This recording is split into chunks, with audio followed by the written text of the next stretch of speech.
ಹೆಜ್ಜೆ ಹೆಜ್ಜೆಗೂ ಹೊಂಚಾಕುತ್ತೈತೆ ಮೋಸ ಅನ್ನೋ ಮಾಯೆ.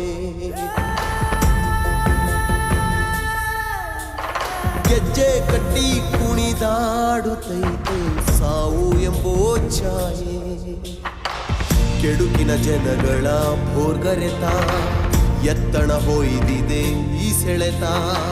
ಬದುಕಿನ ಬವಣೆಯ ಈ ತಿರುಳ ತಿಳಿದವರಾರೋ ಮರುಳ, ತಿಳಿದವರಾರೋ ಮರುಳ. ಜವನು ಎಸೆಯೋ ಈ ಉರುಳ. ಹೆಜ್ಜೆ ಹೆಜ್ಜೆಗೂ ಹೊಂಚಾಕುತ್ತೈತೆ ಮೋಸ ಅನ್ನೋ ಮಾಯೆ.